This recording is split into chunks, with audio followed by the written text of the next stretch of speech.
And welcome to the Law and You on Vanguard Live. I am Onozure Dania.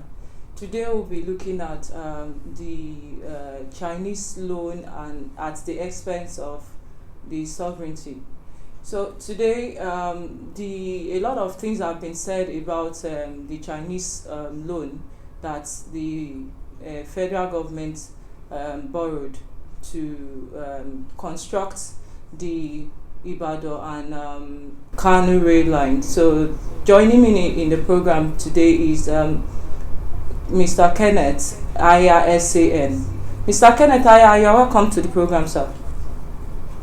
Thank you. Yes, sir.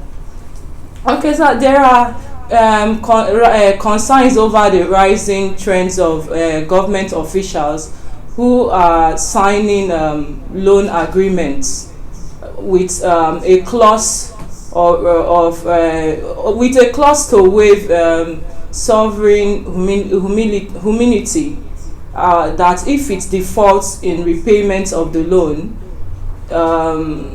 if it defaults in repayment of the loan, it will affect this sovereign of the country. What's your view on this? Well, I don't think that is correct. Yeah, I have not read the agreement, but from what I can see, except I can see on the net and from the social media, there is nothing about losing the sovereignty of the country. Every borrower must make sure that loans will be paid. For example, individual borrowers must give collateral, and then for a foreign entity that is giving loan to a sovereignty, to a sovereign country, you must put in clauses to make sure that at the end of the day, your loan is repaid. Now, looking at what I saw on the social media, what they are talking about, on the assets.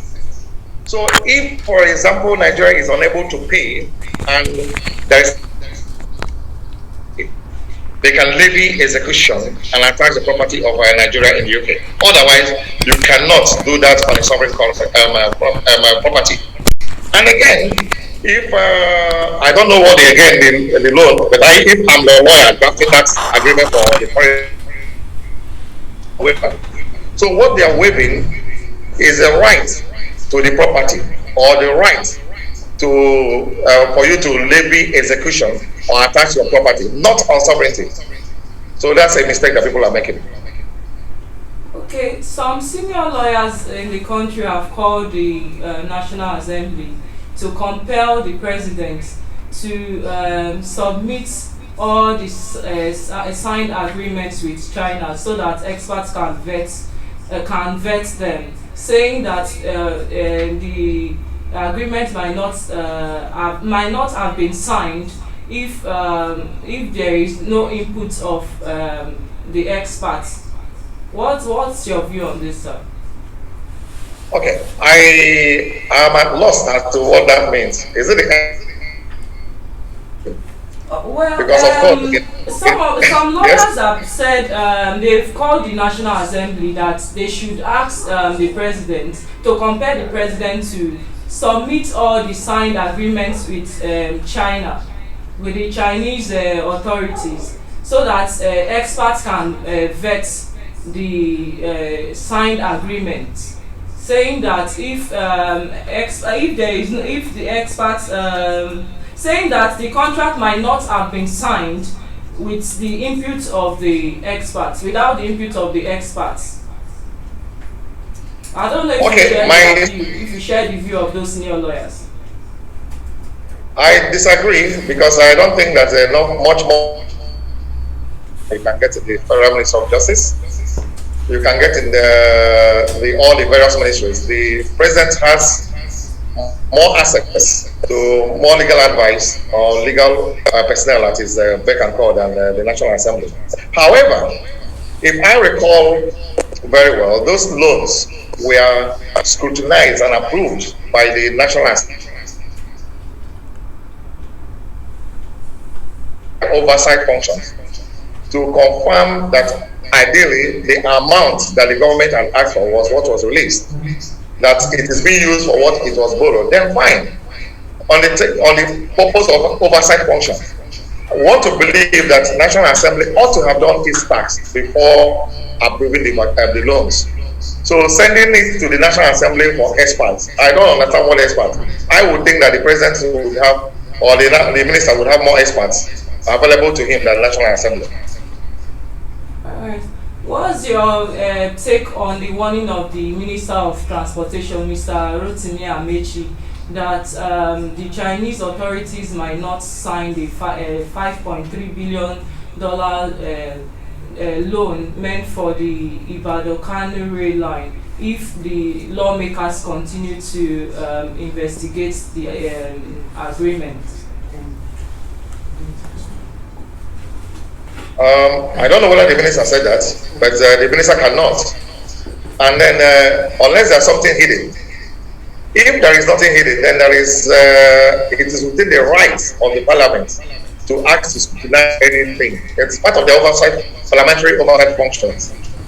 They have the right to call. In fact, under the Freedom of Information Act, can ask to give a copy of the document to look at.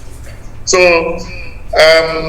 they can only talk about running away or affecting the loan if there is something to hide. If there is something to hide, if it's transparent, then I don't see how it affects. All we need to see is the document and then find out that if your what the Chinese entity is releasing, and not that you are borrowing 5 billion and then what is coming into the country will just be 3 billion. So I don't think that makes sense to say that it can affect the loan. If it can affect the loan, then that means that it is not transparent. Well, there are other countries that were said to have that there are reports of other countries that have taken a loan from China, of which when they were unable to pay, and it said China took over their some of their property, I think some of their things that are very valuable. So I feel that is why Nigerians are clamoring that this loan should not be taken, because they don't want the sovereignty of Nigeria to be taken from Nigeria. So I don't know how you can react to that. No one can take your sovereignty. That is not constitutional. It's not going to happen. But you can take your assets. If as an individual you borrow money from the bank today to build a house, you can take over the house or sell it. So it depends on what is in the agreement. If, for example, okay, you're talking about either Kenya or Zambia, where you borrow money from the Chinese to build a port, and you're unable to pay, then recoup their money. So if you borrow money, you must be prepared to repay. And if you repay, then there's no issue. Unless you're talking about the point that Nigeria is borrowing money without the intention of repaying.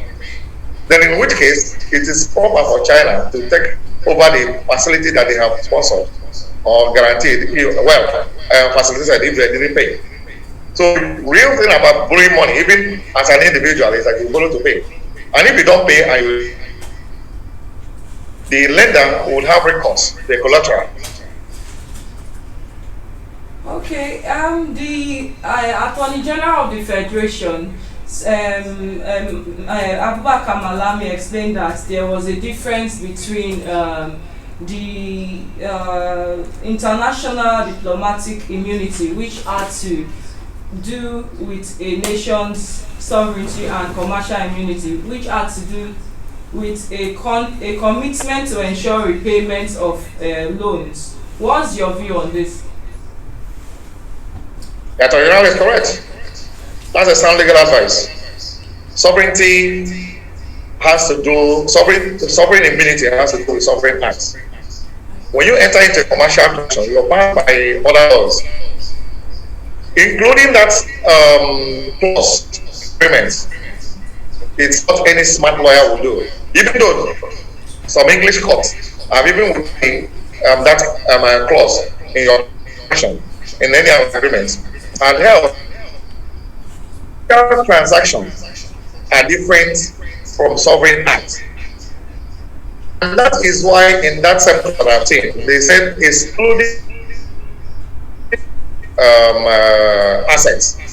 So if for any reason a country or perhaps even MPA enters into a contract for supply and they miss, the entity can levy execution or can seize assets of Nigeria, money in the bank, maybe goods in transit that is coming to Nigeria that belongs to the government, but not touch the military hardware or other things. So Attorney General is correct. It has nothing to do with sovereign immunity, commercial transaction. Why that? Just like in payment of loan, they can seize the property of Nigeria. Otherwise, without that clause, and say, oh no, this is sovereign property, and you cannot. No other country can seize your sovereign property. Let's maybe bring it home in Nigerian context. Are you aware that you cannot be execution on the federal government without the fiat of the Attorney General? So if you have a judgment against the federal government and then you want to attach the money in the TB or any other place, you cannot, except you have the fiat of the Attorney General of the Federation, or even the state that the case may be. So that is nothing different, and the Attorney General has given you a sound and professional legal advice on that matter. It's correct. Okay. Thank you, sir, for coming on the show. We hope to have you next time again. Thanks for your time. And that's all we have for you today.